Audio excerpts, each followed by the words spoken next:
rules, legislation and regulations, or policies and instructions. Is that right?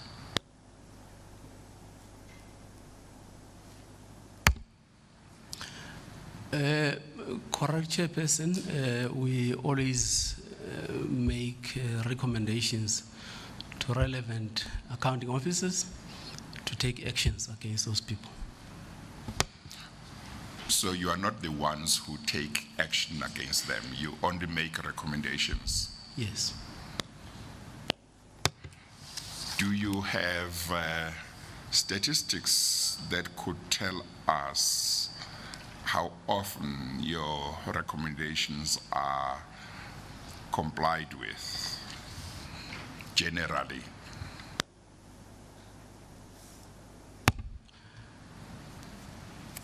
Chairperson, we don't keep stats, but at least we do have cases, you know, that we can provide and say these are the recommendations that were made to relevant accounting officers to take action against. But perhaps that would be what we have as statistics. But as to whether the officials do comply in those things, I think there's definitely a gap there. But what I do know, because the work that we do to a greater extent also involves the Auditor General, although the Auditor General's work is post facto. So we cannot track whether our recommendations are actually implemented. So your office or Treasury, National Treasury, as far as you know, will not have statistics as to how often various government departments and maybe state entities comply with recommendations for action that your office may be making or may have made over the years. Thank you, Chairperson. I think on a very small scale, we do have stats, but not to the extent that we would have loved to. I do know that in terms of recommendations where, for instance, we get applications for condonements of instances where processes were not followed by officials, that we do require certain information on the basis of which a decision should be made on whether or not to approve condonements for irregular expenditure. We do have that stats, but on a broader scale, no, I think I must just admit that we don't have that stats, but we do have, especially for those national departments, I would suppose, and to some degree provincial departments, but surely at local government, we don't have that stat. Do you know whether within government there is any office that could give this commission that kind of picture nationally, in terms of saying there are a lot of irregularities that are connected with procurement throughout government, and that government is determined that there should be consequences for these things, for non-compliance, and therefore it is monitoring whether action is taken when officials employees of government and even accounting officers themselves have not complied with procurement rules, policies, and legislation, so that nobody thinks they can continue with non-compliance because there are no consequences. Thanks, Chair. Yes, there is an office.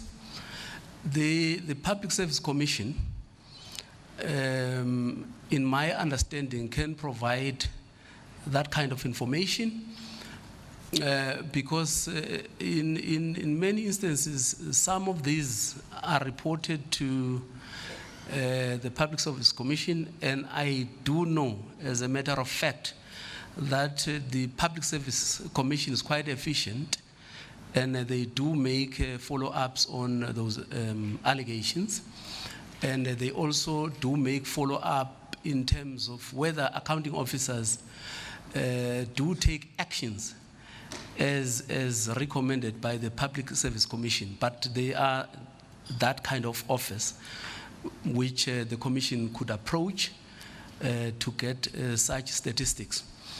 As indicated, I'm sure to a limited degree,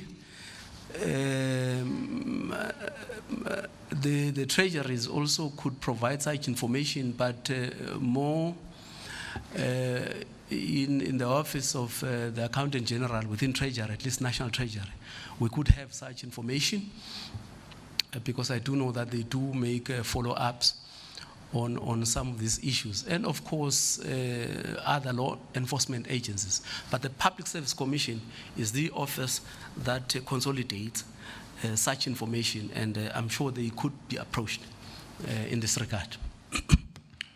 As far as you understand the Public Service Commission, when it has received such reports from government departments, what is it supposed to do? Is it just for statistics, or is it just to make further recommendations to ministers, premiers, or what does it do with those reports once reports have been made to it? Yeah. The Chair, now I'm speaking under correction, but I do know that they act on those reports. They follow up with the relevant officers and also political leaders, office bearers, to make sure that action gets taken against those reports. It definitely does. That office does make a follow-up on what eventually happens.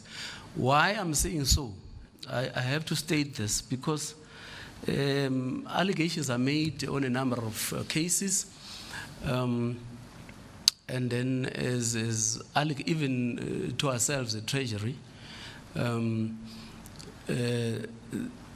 investigations are done on individuals where allegations are made,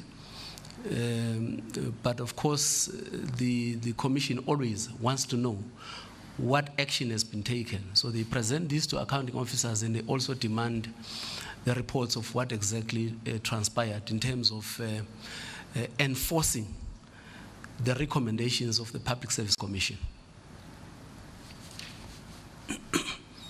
Okay, and then in terms of non-compliances that come to your attention that you are able to do something about, because I think you did give evidence that when you become aware of allegations of irregularities, you follow those up.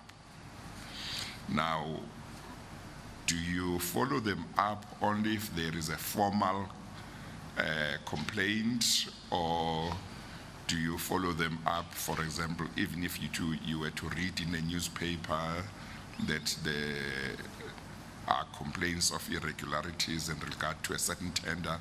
Do you follow them up, or do you have to have a formal complaint lodged by somebody? We actually do both, because our position is that the public is actually a guardian of or at least they should be seen to be contributing to guarding against irregular practices in the procurement space. So whether we read in the newspapers that there are certain things happening in a particular public entity or government department, we are quick to demand documentation that, of course, pertains to that particular allegation, in as much as we receive formal requests. At times we get information, at times we battle to get information for our own investigation. But we act on both. We read, please give us documents. This is what we read in the media. We want to know exactly what happened, and we do our own assessment, that's one. But also when you have formal, we get a lot of them. We get a lot of complaints, I mean, ranging from irregular practices up to the non-payment of suppliers on time, which is a challenge currently in the country, and we intervene where we can. But of course, we do work with also the DPME,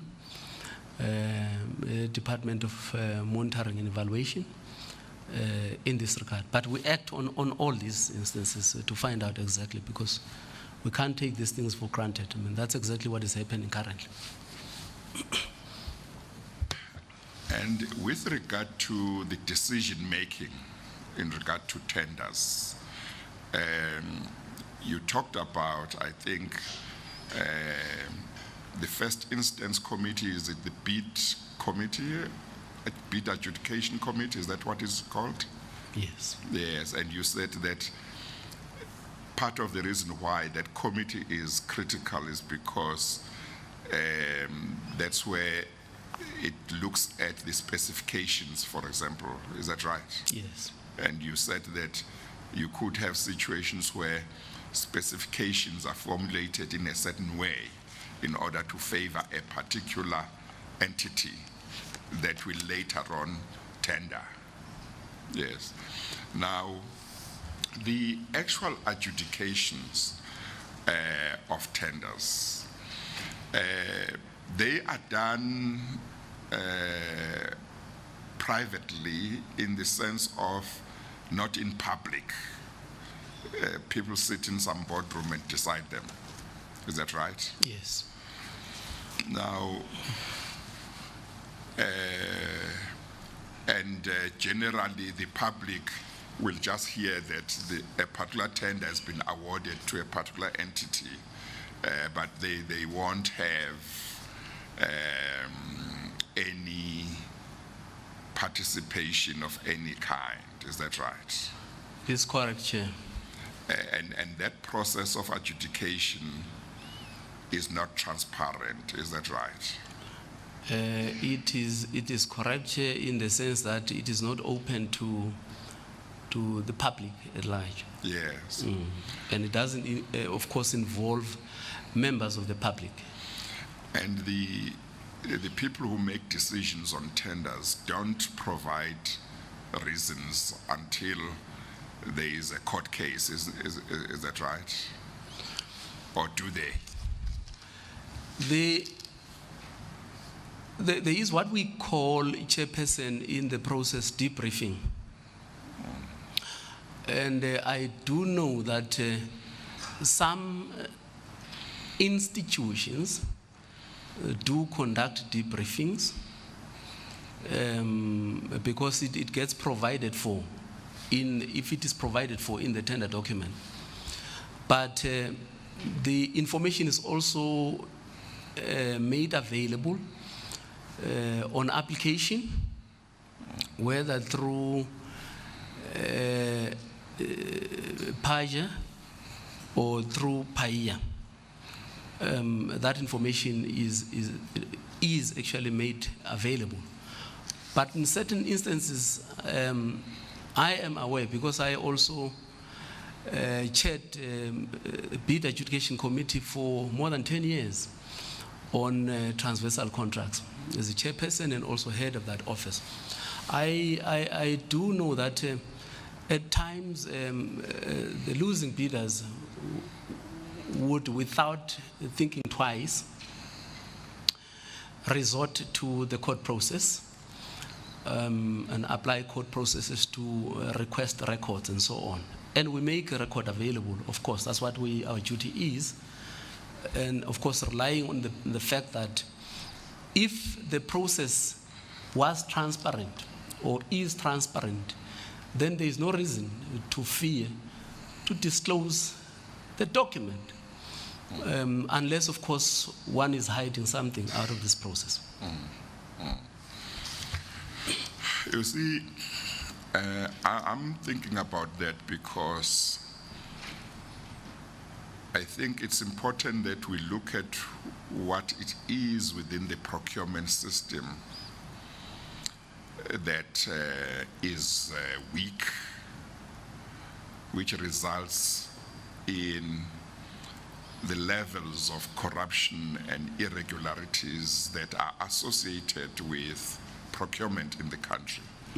Because my observation is that a lot of corruption, when we talk about corruption in this country, is connected with tenders.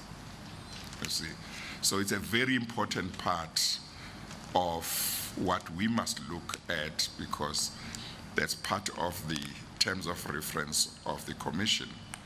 Part of the terms of reference, actually 1.5 and 1.9, says we must look at the extent or the nature and extent of corruption, you know, and therefore we need to look at what are the systems that are in place. Are there weaknesses in the systems which encourage, in a way, or make it possible for corruption to go on at the rate at which it is going on? So the issue of transparency might be important, because if the losing bidder has been given reasons why he or she lost or it lost, that might go a long way to convincing them that there is no corruption in the decision.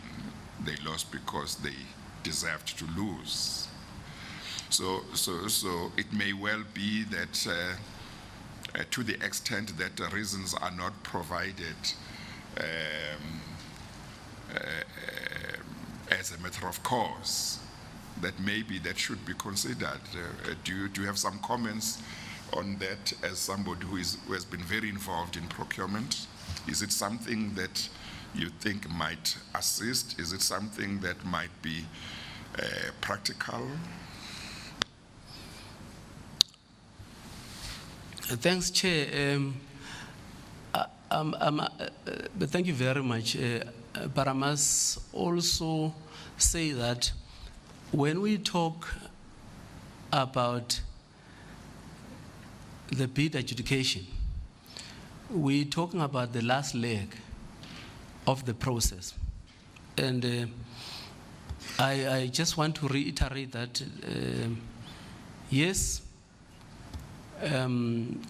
transparency can help to make sure that a number of people do take part. But at the same time, my own personal experience is that out of 100 bidders, one wins.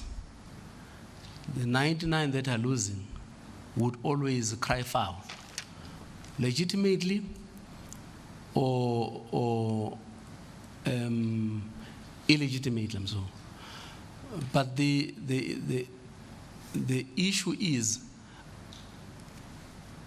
if the adjudication process itself is opened and people can see transparently what is being done, whether losing bidders would actually say, no, now I'm happy and so on.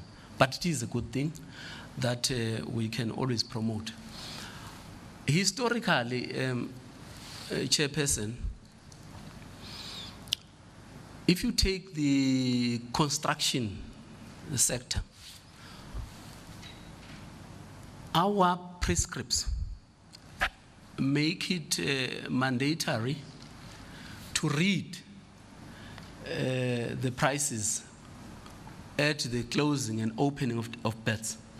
So we read prices in the presence of those that the interested parties.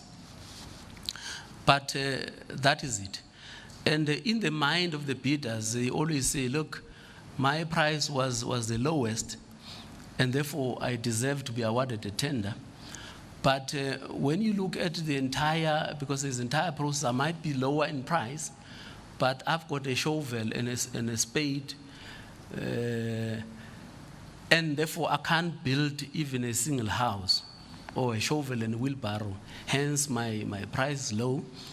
And somebody else who's a little bit higher in terms of price might be having the technical expertise to make sure that the building is completed. That's one part. But the second part is price is not always the sole determinant of a winning bidder. That's why we're speaking about a combination of the points, the preference points. So you take price, you take these other elements, and then you put together, then it determines who the highest scoring bidder is, provided that bidder complies with all specifications. But I think without discounting this proposal, it's something that we can take and test. I know that in Gauteng, a few years ago, there was an open tender process that was introduced, but I haven't seen exactly, the impact thereof. Perhaps that's something that one has to do an assessment of what was the impact of that particular process, and then we can see whether we can roll it out throughout the whole procurement system in order to deal with the issue of transparency. But having said so, that the adjudication is the last leg, you also have this leg which is right at the beginning, where there's a potential of crafting the specifications to arrive at a particular outcome, which is also a bit of a problem, because I don't think that you can involve the public unless you're inviting the experts to come in and sit in that process, as indicated in my earlier presentation. Well, what do you think can be done to deal with that situation where corruption takes the form of somebody within a government department who knows an entity that is likely to tender in due course or that will tender, who then decides that the specification must be formulated in such a way that when the adjudication happens, only one bidder will succeed, in the sense that that one will fit into the specification perfectly. What should be done to deal with that situation? Yeah. Chairperson, the current processes, if I may just take, all tenders are published. So every 1st of April, there are procurement plans that are sent to the National Treasury, and I suppose also to relevant treasuries, where planned tenders for a particular year are published, so that potential bidders can position themselves to know what is coming. And of course, that's a current system that we have. So it's available on our website. If everybody they can go in and see. That's one. But secondly, the results of all bids are also published, and reasons why some of bidders have been successful and some not. But to answer your question directly, what should be done? Apart from enforcement, where we, as far as I'm concerned, accounting officers must be made to account, because they must make sure that the specifications are not biased, and they must also approve these specifications before they go out into the market, and they must ask questions, and serious questions where there is no clarity in terms of specifications that are supposed to go out. It's more making it a responsibility of accounting officers. Maybe one can even think about putting this into their performance agreements to say, when a tender goes out in your department, personally, accounting officers must make sure that they read these things, and where there are issues, they raise them before a tender gets put into the public domain. Because if you miss that step, and obviously you've missed the biggest part of the process. Because we prescribe that when evaluation is done, evaluation must be done in terms of the criteria published and nothing else. And also at adjudication stage, the adjudication committee must look at all these processes. This was the tender published, and this was the criteria specified, and this is what the BEC, the Bid Evaluation Committee, has considered during the evaluation, and therefore this is the outcome. And these committees as well must also ask questions. Now, depending on delegations, because some of the bid adjudication committees are delegated powers to make final decisions, but in many other government institutions, that final decision rests with accounting officers. So again, I think we are open to taking proposals of how we can strengthen that particular system to make sure that that whole chain. Otherwise, I don't even want to consider going back to the old order, the state tender board, where you have a board that has to look at this thing, because you might not necessarily do. But the other thing that we can do, which we always do, by the way, is to benchmark against systems of other countries. I know I've been to Ghana, and then looking at systems of various other African countries, including countries from the Caribbean, and in some cases from Europe, just to look at what is best practice, what do they do, to make sure that we deal with these issues of allegations of corruption in our processes and the fraud that exists. What are the chances of somebody else detecting that there has been an unfair formulation of the specification once the person who has done that has done that?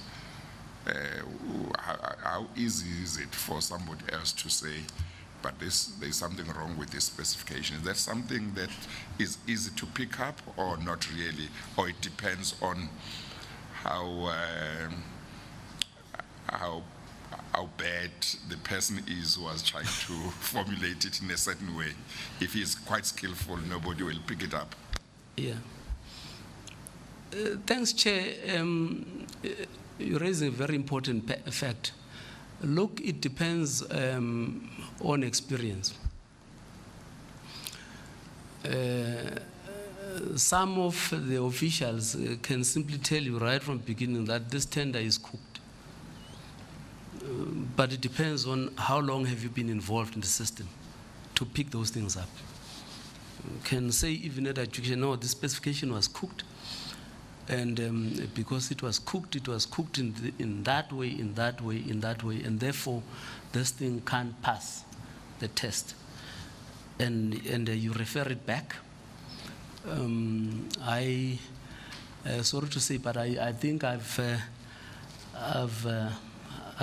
detected, but like I'm saying, on a number of instances where I could see that no, this particular tender is cooked, and I simply return it back and simply not approve. But it's experience. I mean, this is a game of experience to understand, and also the application of all the policies that apply into the system. But not all of us, of course, are experienced.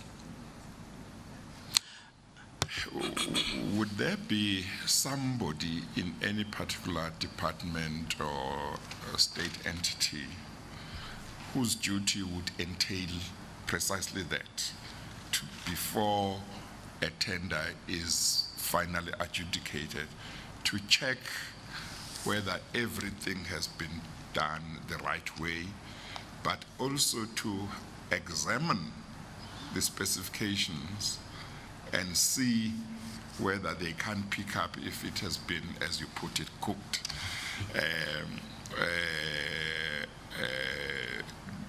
or check against the needs for this job and see whether the tender accurately reflects really what is needed. I mean, I'm just thinking that if I can make an example by way of appointing somebody to a position as opposed to appointing a supplier, appointing somebody to a position. If I have a particular position in the department and I know that I have got a friend who can do that job, but that job, really the person who must do that job doesn't need more than a bachelor's degree in that field. But because I know my friend has got a master's, then I say one of the requirements is that you must have a master's. Or if my friend has got a PhD, I say you must have a PhD. But actually, when somebody looks at what this person is supposed to do once appointed, they might be able to say, you actually don't need a PhD. A bachelor's degree is just good enough. So in other words, now taking that example to what we are talking about, would there be somebody who can look at all of those things? Thanks, Chair. Correct. Many of these, especially at SOCs, they've got, or they're supposed to have compliance units. And then it becomes the responsibility of the compliance unit to make sure that the processes are beyond reproach and above board. But what we are proposing in the review, we are proposing something that we still need to discuss and agree on, is to extend. I'm sorry. Mr. Bashe, you have been standing for a long time. Please feel free to, I didn't realize you were standing. Please feel free to sit, and when I'm done, you can rise again. Thank you. Okay, thank you. I'm sorry, I didn't see that. Thanks, Chair. What I was saying, above just the compliance units, we are thinking whether it won't be possible to extend the mandate of internal audit function within departments, because all of them have got internal audits, to see if, given the capacity constraints that we have in the system, whether we can't use internal auditors to audit our procurement processes before they actually get finalized. Something that we're thinking about, and I think we will propose that also in the reforms that we're engaging in. Although we know that their function is mainly to help us in terms of regularity audits, not necessarily in terms of forensic and so on. But we're considering extending that particular mandate to say, give them a responsibility. They must vet all our processes and to make sure that they are beyond reproach before a final decision, and then give us a report, at least from an independent point of view, because not procurement, this is an independent, and I guess they subscribe to their own ethics. And in my view, this would be one of the instruments that we can use to make sure that before a tender is finalized, it gets subjected to internal audit for review. And then they can, of course, identify areas where there are concerns, and we can address these issues even before the award of tenders. That's just something that we're thinking about for now, Chairperson. Well, that's I think that's quite important, because I was about to ask whether there is any internal process to say if a decision has been made before it's sent out to the bidders, or successful and unsuccessful, whether there is a process where people other than the ones who have made the decision can look at it and see whether everything seems to be fine. So from what you are telling me, it would appear that as things stand, there is no such process, but you are considering introducing a process that would Yes. run along those lines. Yeah. Yes. Okay. Now, have you got, or your office or treasury, any statistics as to what percentage of tenders, maybe provincially and nationally, or just nationally, really get contested compared to the total tenders that get awarded? In other words, what I read in the media, which gives me the impression that it's a lot of tenders that have got problems, to what extent is that a fair reflection of the position, or is that 10% of tenders nationally, for example? Is that 20%? In other words, we might be too concerned in circumstances where maybe it's just 1%. Not that we should not be concerned at all, but obviously if it's 1%, your degree of concern is not going to be the same as if it's 45% and more. Do you have statistics along those lines in your office or Treasury? Does the Treasury have, or anybody? Thanks, Chair. Because procurement takes place at all institutions, and there are open tenders after a certain threshold. For instance, open competitive tenders, the threshold is 500,000 currently. So what you see contested in the main is what is above that threshold. Because below that threshold for national and provincial sphere of government, go through normal quotations where you get 3 codes and so on. And that's one process that we can't see. If you're talking at local government, the current threshold is 200,000. So now it's everything above 200,000 must be on an open competitive. Anything below that is of course, procured through quotations. And the thousands and thousands of transactions as we speak, as I sit here, that are happening in government. We do have a reporting system currently, might not be perfect through the central supply database. There is a reporting system where, transactions and contracts are reported, but that might not always be accurate. The only other stats that we use to determine how much goes through government is through another system where payment is done, because you need to pay at the end of the day.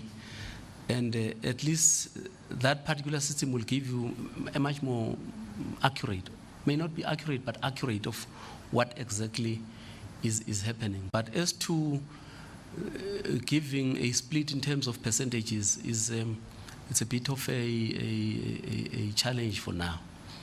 And Chairperson, can I also just go back to your question earlier around this internal audit? In our reforms, in the procurement bill, we are making provision for a procurement ombuds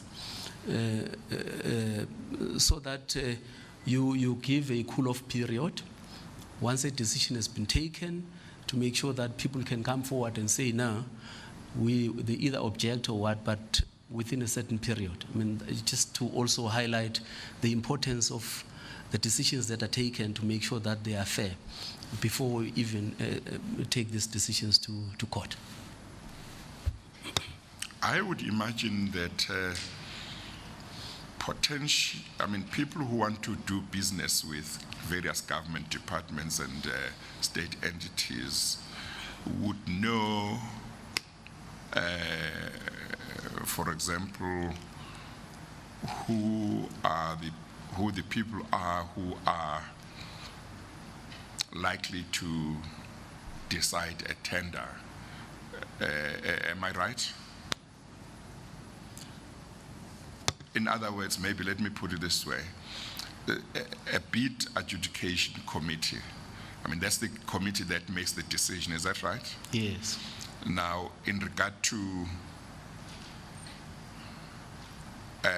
departments, a government department, would there be one bid adjudication committee for the entire department in different provinces, or would there be one for a particular province and a particular province in the same department? What is the position? Okay. No, thank you, Chair. Currently, every department has its own bid adjudication committee. And whether you are in a province or you are at a national. But that's why in our prescripts we say those committees must be cross-functional. So that's one part that we're prescribing. But what is important to note is that your BEC, the evaluation committee, is always a non-standing committee, because it depends on the type of commodity that we are procuring. Then you put together that committee to come in. So it's not a standing committee. But your BAC, in many instances, are standing kind of committees where they know that, at a certain point in time, they need to sit as a committee, and the Secretariat must present recommendations of BEC on whatever procurement, and they need to make decisions on those so it's more similar to what we used to have in the State Tender Board, because the board was a standing committee with at least 6 members from the public representing different sectors, and then 6 government officials. So you had that combination, that mix during the Tender Board. But this current system, given accountability, we can't draw from people from outside unless maybe we review the legislation if we are to deal with this issue, to make sure that at least you bring in external people to be part of the bid adjudication committee to deal with transparency and any potential abuse of the system. So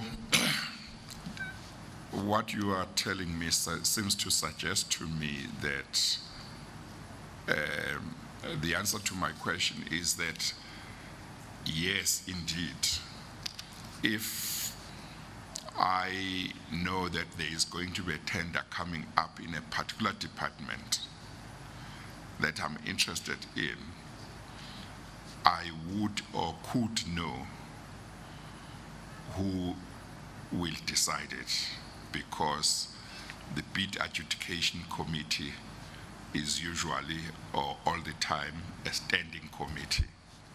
So I would know that. If I want to know, I can find out. Yes, Yes. that's correct. And members of a bid adjudication committee, I assume, are employees stroke officials employed by the same department. Is that right? Yes, is correct, but nothing prevents accounting officers from drawing from other departments. Oh, okay. Yeah, some Okay. people who must just come in, Yes. they either observe the process Yes. or provide technical support, Yes. but those, of course, are precluded from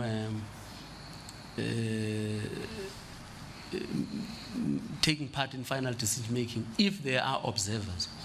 But if they are appointed as members, a different case altogether, because then they do participate in the final decision making, or even making a recommendation to the accounting officer, depending on delegated powers. And who decides on the composition of a bid adjudication committee in a department? Is it the accounting officer, DG, or is it somebody else? It is the accounting officer. Yeah, in a department, the accounting officer decides Yes. who should be appointed to that committee. Yes. Yes. In a business entity, a state entity, do you know how it would work? In a state entity, those that have got boards, the boards would decide. Okay. The boards would decide who should take part in that committee. Yeah. But in those public entities which are linked to departments, for instance, your 3A, because with 3A are your national public entities linked to When you say departments. 3A, you mean To the section PFMA. 3A to the PFMA? Yeah, the schedule 3A to the Yeah. PFMA. Because those entities are linked to specific departments. And therefore, the accounting officer there is the CEO, not necessarily Yeah. the board, because there is no board. I mean, you've got a number of them, similar of them. We can talk about quite a few of them that are such. And of course, 3Cs that are listed as 3Cs, these are your public entities linked to provincial departments. So then you also have the CEOs who are accounting officers who decide what should happen. The mother department simply, of course, as a shareholder, play an oversight role, but at the end of the day, the CEO as an accounting officer makes a decision. In a department, the DG makes a decision. In public entities, there's big SOCs and Schedule 2s and other public entities, the similar public entities. The boards do make decision who sits. Constitutional institutions, the CEOs again make that decision. And is there legislation or policy that sets out what criteria must be applied in selecting individuals who would sit in bid adjudication committees? Thank you, Chair. I think apart from prescribing that in all these committees, at least there must be a supply chain, a practitioner, and also in certain instances, the CFO of those departments must be part of this. There is no particular criteria of selecting individuals or officials that must constitute a committee. But at least we do prescribe that now, because this is the role of the supply chain management practitioner, is to make sure that the processes are applied and followed during the evaluation up to the adjudication process. That's the requirement, at least in the CFOs.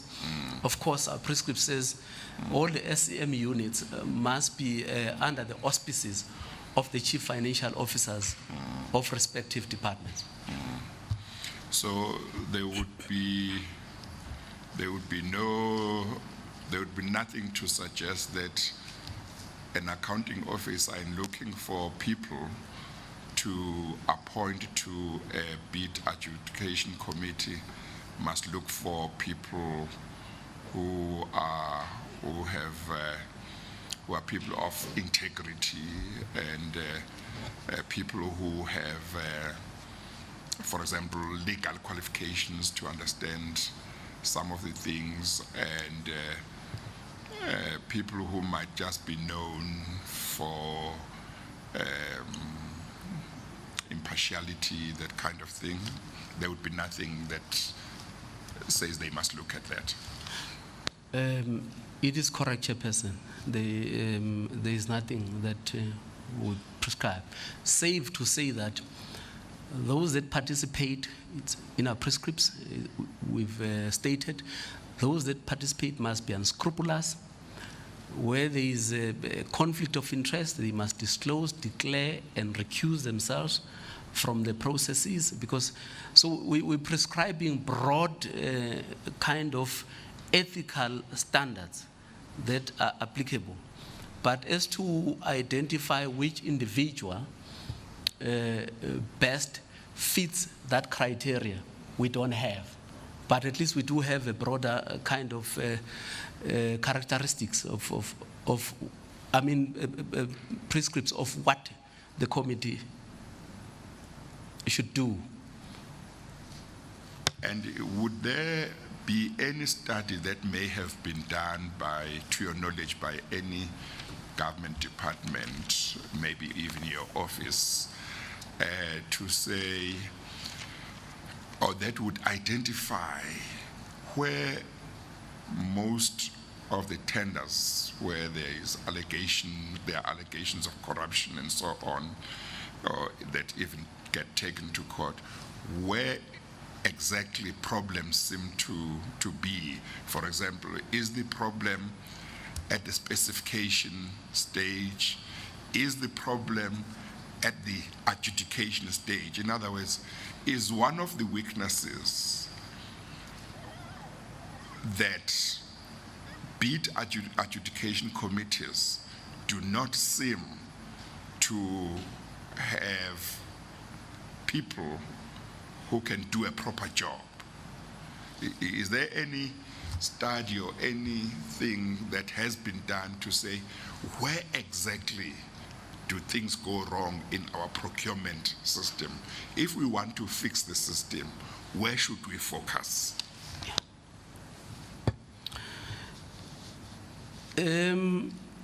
Thanks, Chair. We always rely on the reports of the AG, because the reports of the AG, in as much as they do not go to that level of detail as to saying where exactly are the issues, but at least it is a usable report to see where exactly the problems are. At a very macro level, without going into deeper details, looking at case by case to say, if you're taking a basket of cases and say, let's look at these cases and see exactly what could have gone wrong, we ourselves have not done that study. But it's something that we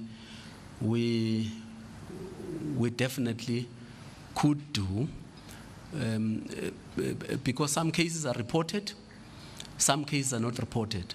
So maybe one can always, approach it in a phased manner to say, let's look at all cases of a certain amount that are reported and analyze exactly where the issues are. Because courts would in any event go into detail and say the problem is here, whether the problem is procedure, whether the problem is the manner in which the specifications were crafted, whether the problem is the biasness of the members of the committees. The courts are able to give us that stats, but it's something that we can always look at. But we haven't done that studies yet, save for relying on what the AG says all the time. Well, I can say that before this commission finishes its job, whether it's through your office or through the investigation team of the commission, I'll be very interested in something that tells us where the problem areas are in terms of procurement. Therefore, if we are looking at making recommendations, which are the areas that really need to be looked at? So it may well be that you might wish to go and reflect on this and see whether it's not something that, irrespective of this commission, whether it's not something that Treasury or your office, the whole government should look at and say, we have so many problems about tenders and procurement. Where are the problem areas? So that then there can be a focus in saying, this is where we must solve the problems. Because, for example, if 80% of the problems are with regard to the actual adjudication, it may be that more focus should be on that. But if 80% of the problems appear to be prior to that, then that can be looked at. Obviously, the whole thing must also be looked at, but the difference might be where you focus and where your emphasis is going to be, because your solution must seek to resolve the areas that present the most problems. Now, let me also ask you this. I don't know a lot about procurement, so if I ask some of the questions that reflect my ignorance, you'll forgive me. Thanks. You know, my observation is that when one talks, or let me start by saying, bid adjudication committees, they make decisions where there are competing interests. Different bidders say, here is what I would do, here is what I would do, blah, blah, blah, blah, blah, blah, and they make a decision. And one party wins, another one loses. Now, courts do the same thing. You know, it's not exactly the same, but they also decide where there are competing interests. They decide. Organizations such as the CCMA also decides where there are competing, there are disputes, you know. But my observation is that in this country, we don't have any significant problem of the public complaining that, for example, courts or even organizations such as the CCMA, they decide cases based on corruption, that judges, magistrates are bribed, that arbitrators in CCMA, in fact, a lot of bargaining councils throughout the country have got arbitrators who arbitrate disputes. I don't think we have problems of complaints, really, of people saying, well, I lost because the arbitrator or the magistrate or the judge was bribed, you know, that there was corruption, you know. So when I look at that, I look at how much different it seems to be with the adjudication of tenders. So I ask the question whether it might have, among other things, to do with the openness in which courts and organizations such as the CCMA make their decisions. Okay. They come and sit, it's open, it's public, anybody can come in and listen, and the decision is announced, it's known who decided it, they give reasons. Now, the adjudication committees don't do that. They do all of these things behind closed doors, and the public won't know who made those decisions unless maybe there's litigation and so on. So I wonder whether it's too simplistic to say maybe if bid adjudication committees were to operate more openly, if, for example, the public is going to know that on that day, the bid adjudication committee of Department A will be sitting to consider and decide a particular tender. It's known where they sit, the doors are open, the members of the public can come and sit and listen, and the people who make decisions know that the public knows that they are the ones who made those decisions. The media can come in.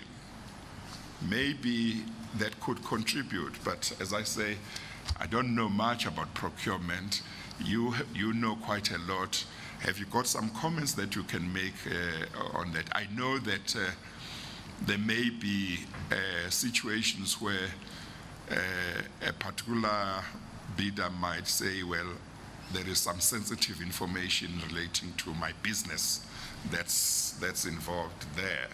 But I don't know whether all bids would have that, and secondly, whether even if there is such a situation, whether it should prevail over the public interest that may be there in having that kind of openness and transparency, where those who make decisions know that I will be known publicly to be the one who gave that tender to so and so.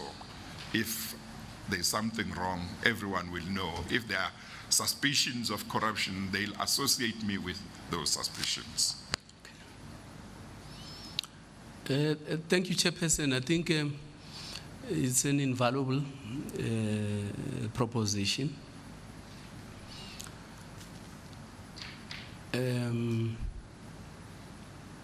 Because procurement by its very nature is supposed to be an overt kind of process.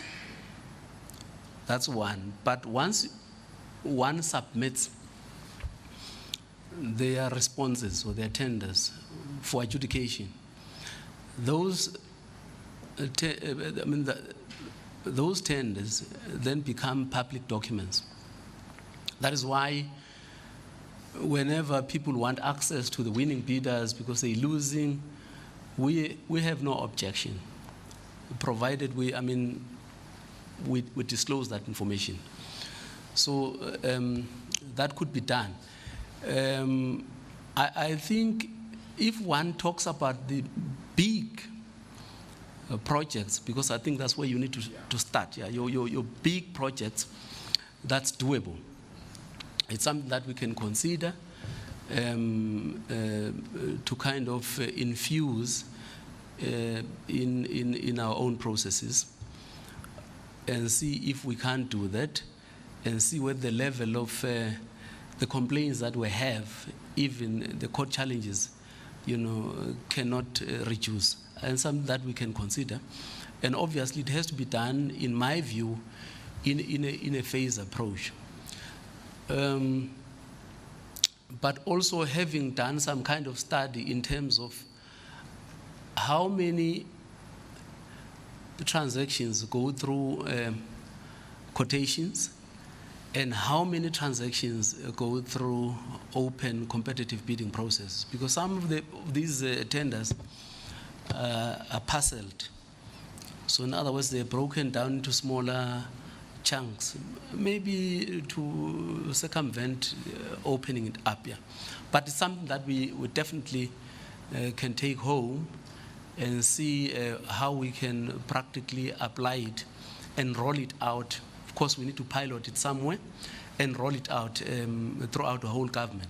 I know from a transversal point of view, because those bids are adjudicated centrally within the Treasury, perhaps that should be the starting point and see these are the tenders that Treasury is responsible for. Can't we open them up and then take that model, roll it out to government to see how practical it could be, given the number of tenders that are always in the system at any given time.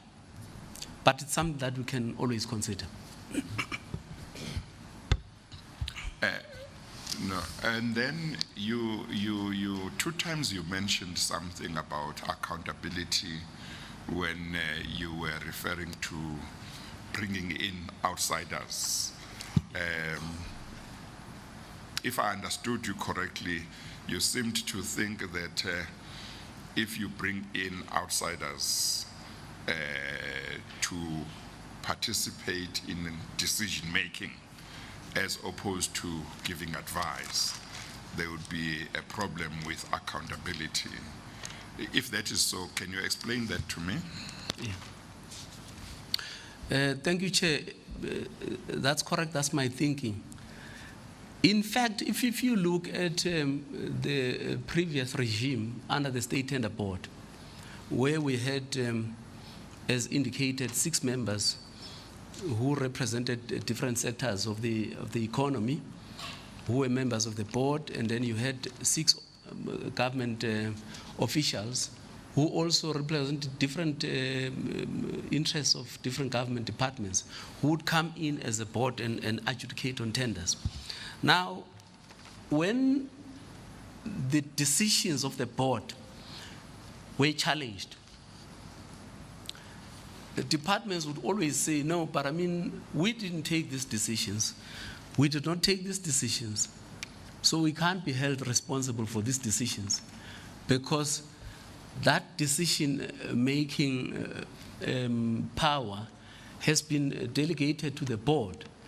So that is why the State Tender Board over and over had always been drawn into court, to kind of respond to their decisions. That's one.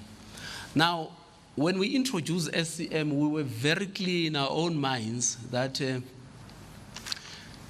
if you bring in external people to form part of this bid adjudication committee, equally so, the accounting officer could simply say, no, but I mean, these people, when there is wrongdoing in that process, you can't take an action against them. So you can't discipline them because these are external people.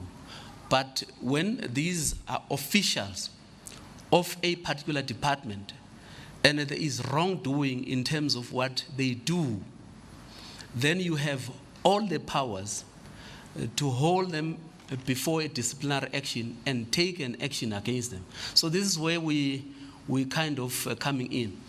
Why are we saying so? Because the PFMA, by its very nature, its preamble talks to let managers manage and also account. If there is wrongdoing, there are so many other structures where they need to account to, from the DG, the accounting officers, right up to Parliament. You take disciplinary actions against them. But if they're external, people can always, run away without them being subjected to a disciplinary action.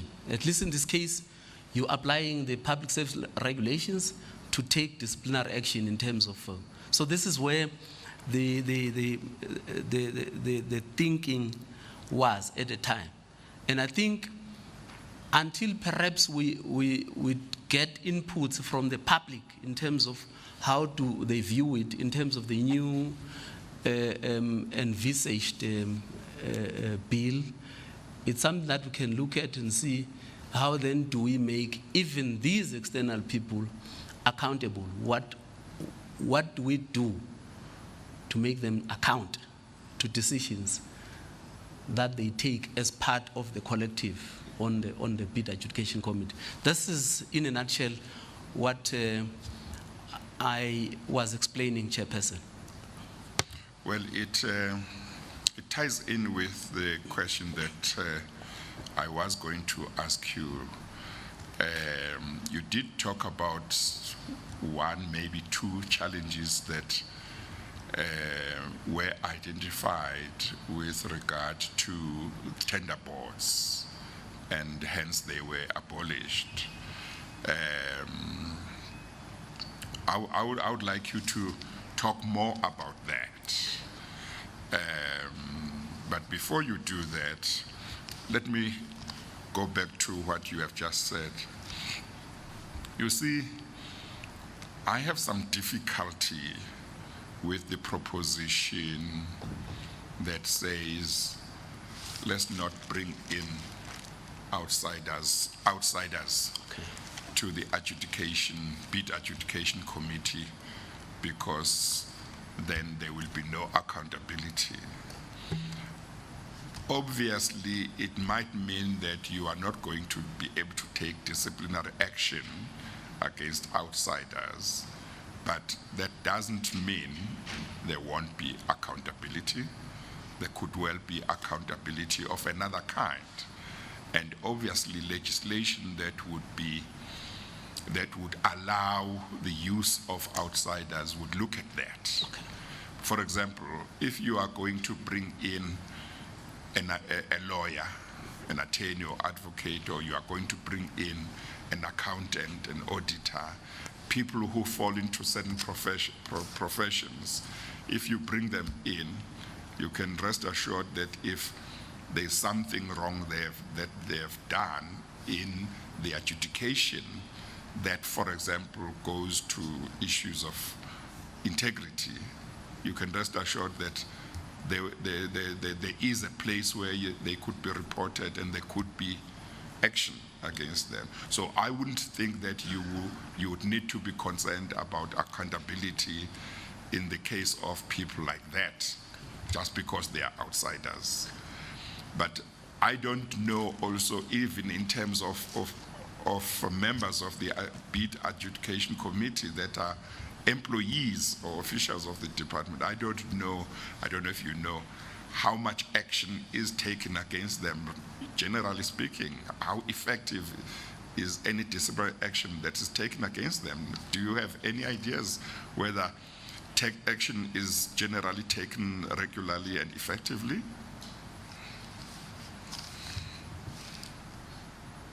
Do you know anything?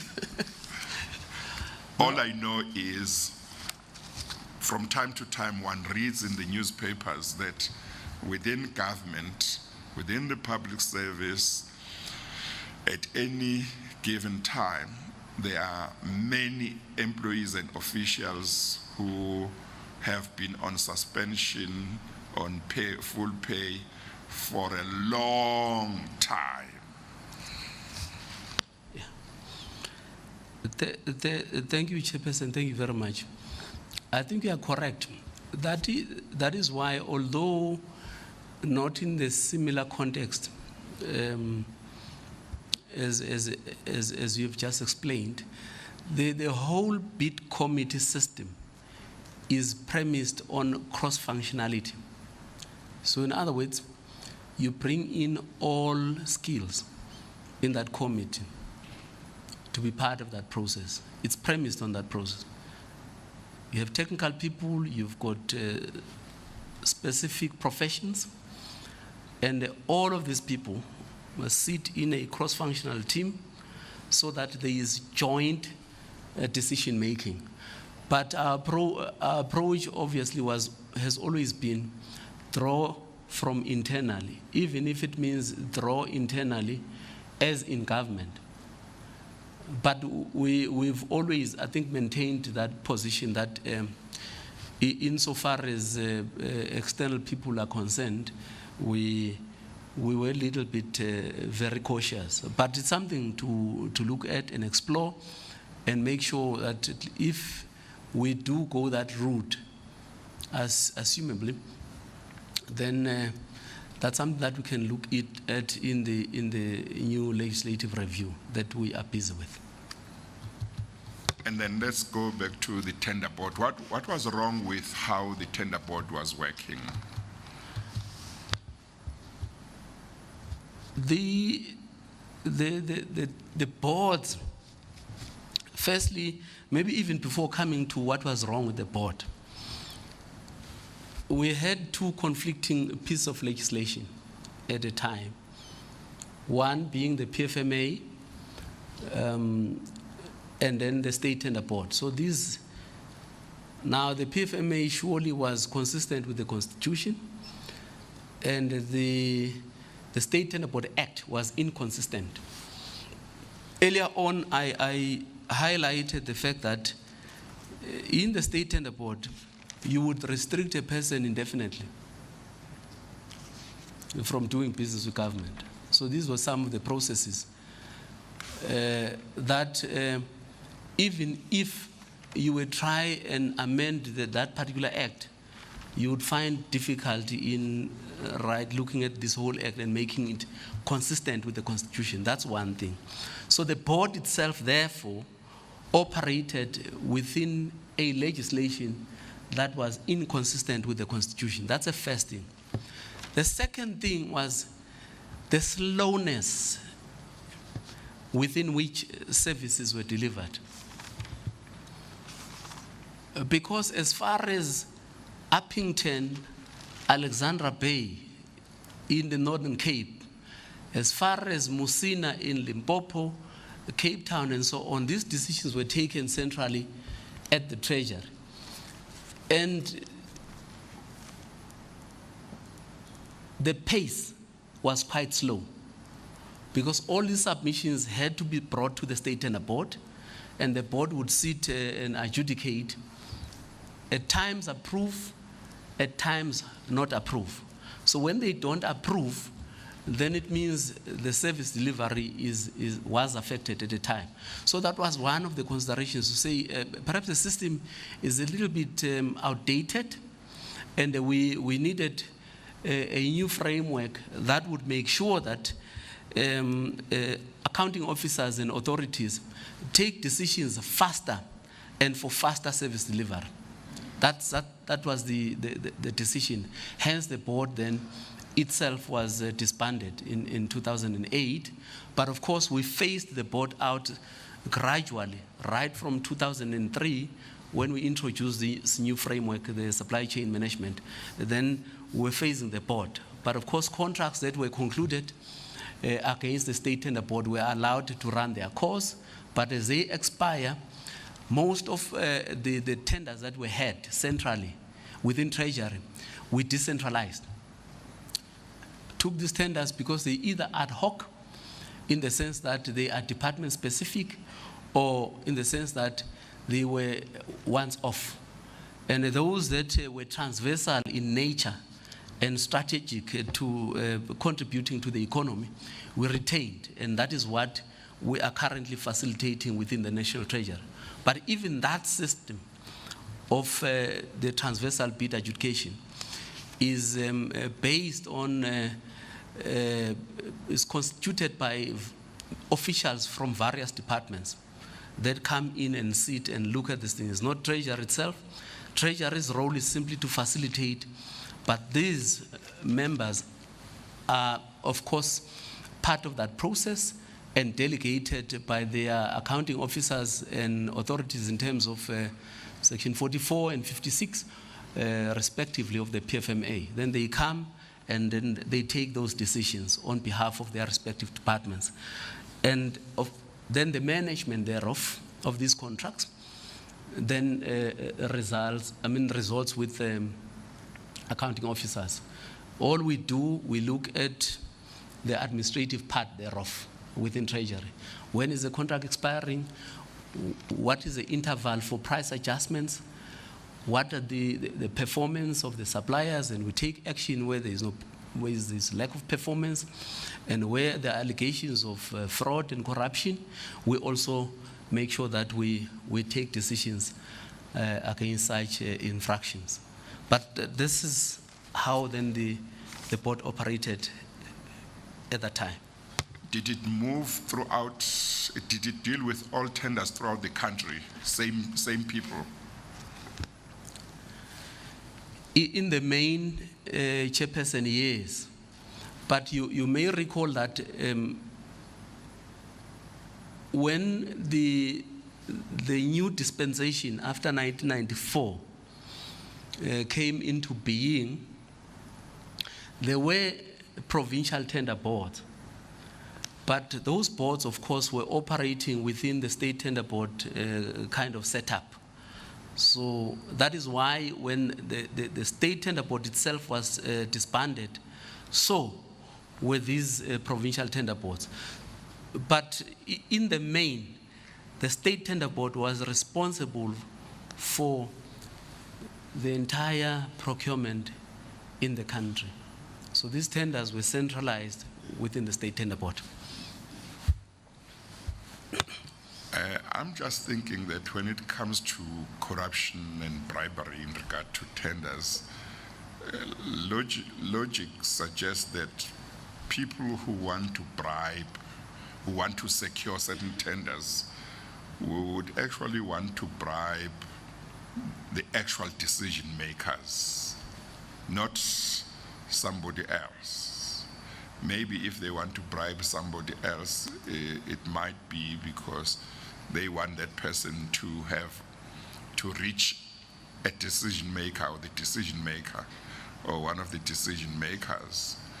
Now, if you don't know who is going to decide your bid, then obviously you can't bribe somebody you don't know. Now, again, I must repeat that I don't know much about procurement, but with your experience, what do you think the chances are that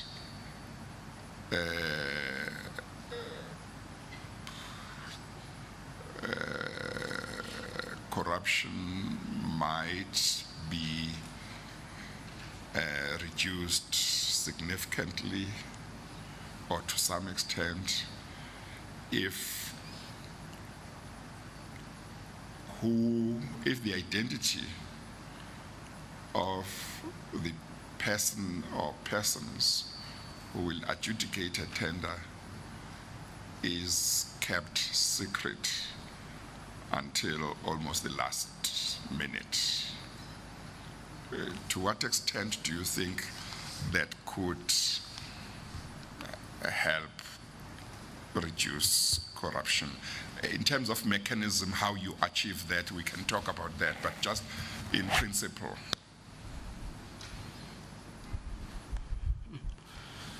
It's a difficult one, Chair.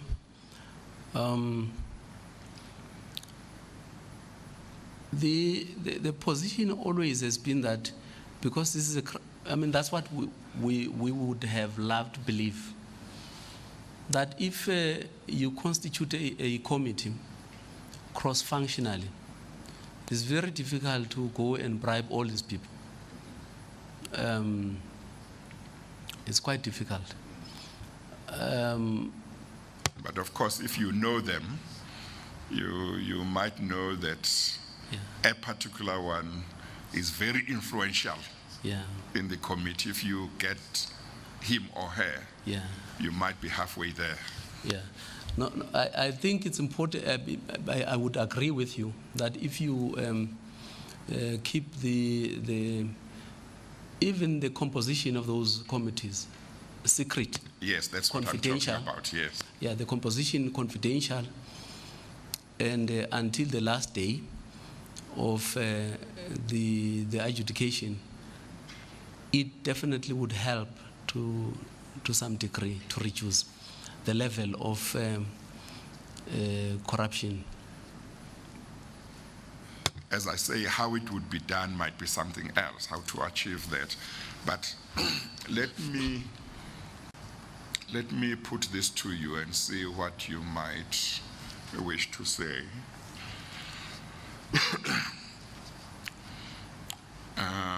What if in a national government department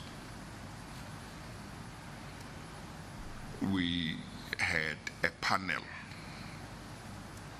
of people, a certain number, let me say for argument's sake, 100 people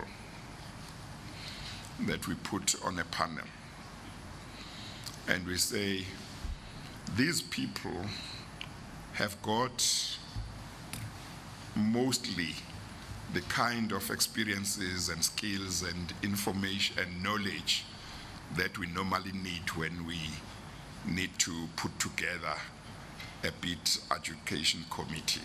You know, out of these people, most of them, you know, would have what we need. And we say we are satisfied that they are people of integrity. Okay. Now, if there is going to be a tender and you don't know out of these 100 people, you might know that there are about 100 people, but, or even if you might know some names, but you don't know which 3 of these 100 or 200 or whatever could actually sit in your, in the particular tender. And maybe that is only known the day before the tender is adjudicated, or on the morning of the tender, and then they look at it and then they decide. Is that something that you think may need further reflection to explore? Is that something that appears to you to be quite impractical in terms of your knowledge? Is that something that may well help? And of course, you would have to be careful as to who puts together the committees. And there, you might say it's the accounting officer, but since the accounting officer is known outside, even to the people who are bidding, you might say, no, it should not be him or her. You might say, well, I will take, for argument's sake, a retired judge and say, we will tell you 2 days before the day when an adjudication committee must meet and decide a certain tender. Your job will just be to choose out of this panel any 3, and those must then go. Now, of course, if you say 2-3 days, there might be a problem about availability, so you might have to make it longer, but you might want to make sure that it's only that person who will know, or maybe, and those who are selected, who will know beforehand who is going to sit and decide that tender, and nobody else knows. Chair, I think perhaps that's something to be explored. But sitting where I sit, I think one can always explore the possibility of having a retired judge presiding over some of these big transactions. That might help. But to the extent that we can identify certain individuals whose responsibility would, be to be members of the committee, I think that's something that needs further exploration. We can explore that and see what are the logistics thereof, what could work and what can't work. But given where we are in the challenges that we're facing, I think we need to explore all options, that are presented. Yeah. No, thank you very much. I think we have a duty. Certainly, I think that this commission has a duty to look at all possible ways in which the system of procurement can be protected from corruption. I guess there won't be a system that is corruption-proof completely, but we should do whatever we can to reduce the chances of corruption in any particular tender and to reduce the levels of corruption that the country has in relation to procurement. I don't have any further questions, and I must ask whether Mr. Bashe has anything arising from the questions that I've put to you.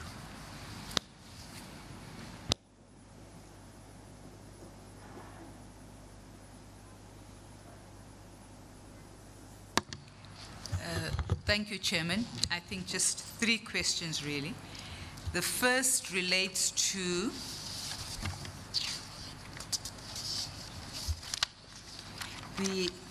the reports that you make, be it to the Public Service Commission or whoever else. You indicated that you make recommendations in writing where there have been infractions. I beg your pardon, you said you make recommendations. So the question is, are these in writing? And you keep a record of each one you send through to whichever accounting authority?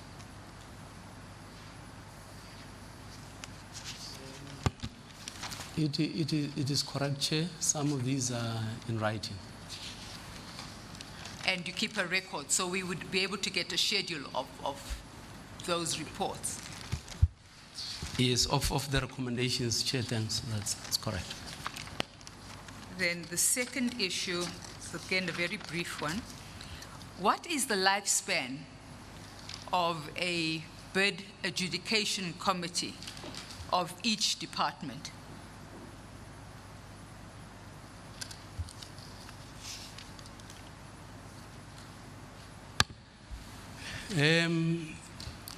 Chair, it is not prescribed, how long they should be there.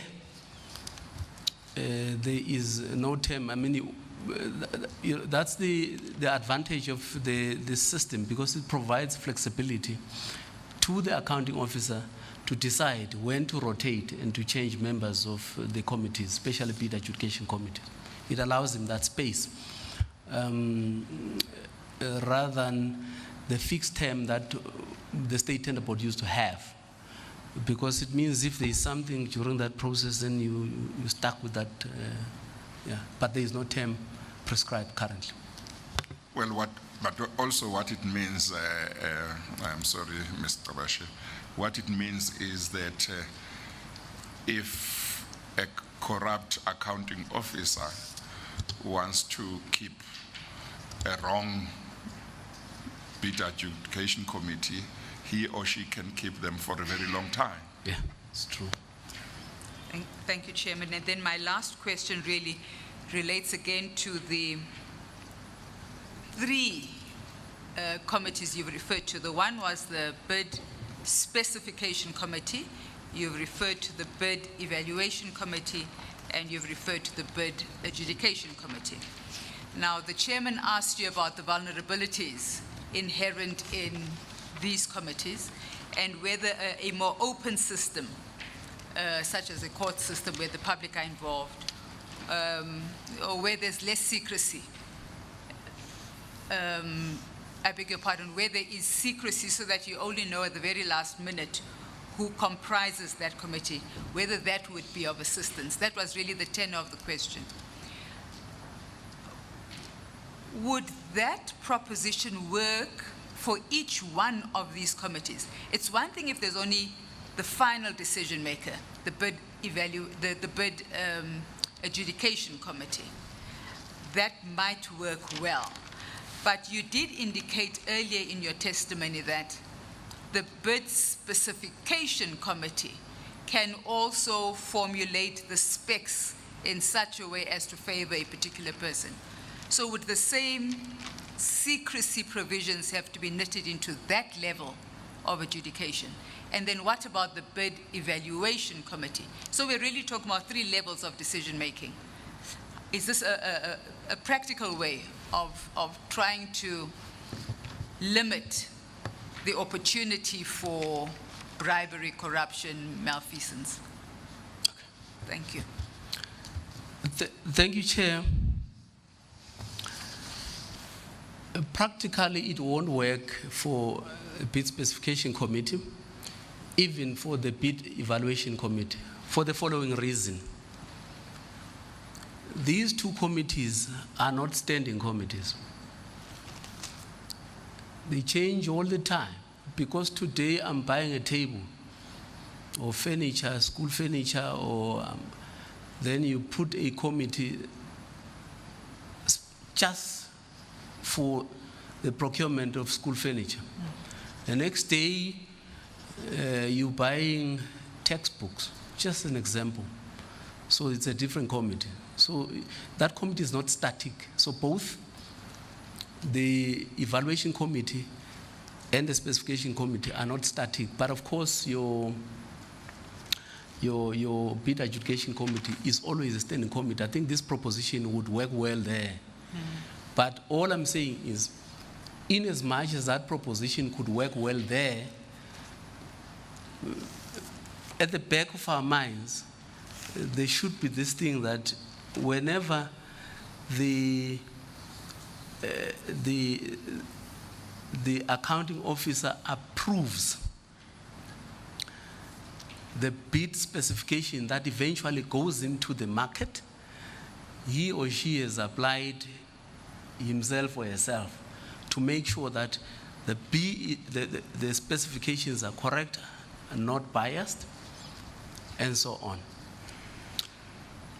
But when it comes to this transparent system that the chairs alluded to, I'm sure it could work well with the adjudication.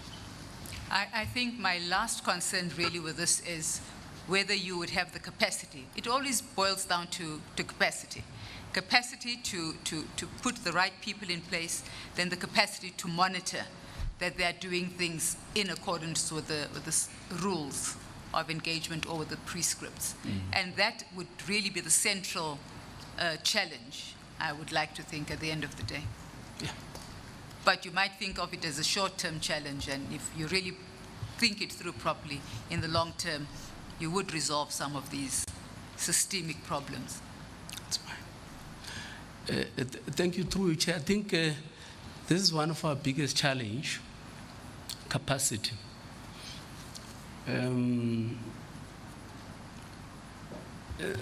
That is why if you look at our system at the National Treasury, when we take interns, take these graduates right from university, and we put them through a system, and then they then get promoted through the processes. This is one way of building capacity, but it's very difficult to get ready-made material from the system. That's a challenge that we have, because we are a very small community, and yet our responsibility cuts across various institutions. So there is a capacity problem, both in terms of warm bodies, skilled warm bodies, as well as both in financial resources to make sure that we capacitate. But that's something that we're looking at now, as I indicated earlier on. Thank you very much, Mr. Mathebula. Thank you, Chairman. Thank you very much.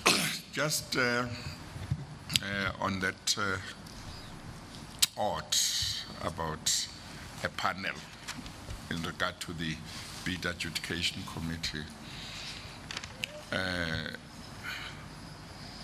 it may well be that if that kind of idea were to be looked into, it may well be that the panel from which people who would form a committee would need to be made up, that is the panel, made up of maybe partly internal people and partly external people.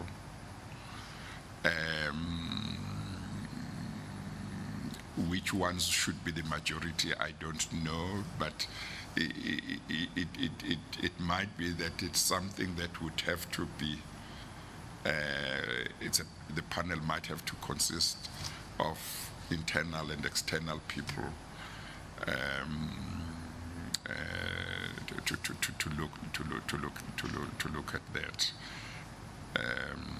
I know that I think you said at the moment legislation doesn't permit outside people to take part in decision making, but obviously if those who have the power were to be convinced, having explored that it's something worth looking at, obviously the question of changing legislation would be an option. Okay, thank you. Oh, do you want to say anything in response before I excuse you? Thanks, Chair. No, I think that's something that we need to look at in the review of the Treasury regulations framework to see whether we can't review that particular process. Because in my own experience, I've learned that law can't stop you from, we can change law at any time if you want to fit what you need, provided it is consistent, of course, with the Constitution. So it's something that one can always look at, because I'm just thinking that we have this prescript in the regulations. So as we review, it's something that we can explore and see how practicable it could be, but it is worth looking at. Thank you very much, Mr. Mathebula. You must be quite tired. You have been on that seat for the whole day. Thank you very much. You have given us food for thought in terms of how procurement works. If we need you again, I have no doubt that you will remain available to us. Thank you very much. You are excused. Thank you.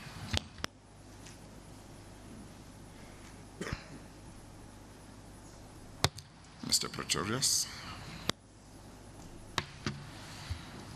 Thank you, Chair. We had arranged or planned to ask Advocate Mokoena to open in relation to the next witnesses that are going to be called from Friday, but we would not want to break up his presentation, and as we're at 10 to 4, perhaps we should adjourn, and I should briefly tell you, Mr. Chairman, why the adjournment is necessary, so that the public too can be informed. Well, it depends on a number of things. As for me, if we need to stay beyond 4 o'clock up to like 4:30 for purposes of us finishing what you wanted to do today, I'm quite happy to do that. But there may or may not be a need for that if the witness that we have on next time we have a witness on Friday, if that witness, for example, is unlikely to finish anyway on Friday and might go on to Monday, therefore that opening could be done on Friday. But I'm quite easy also if we should come back tomorrow and do some work. I'm easy. Let me hear what you have in mind. Let me, if you will, just consult.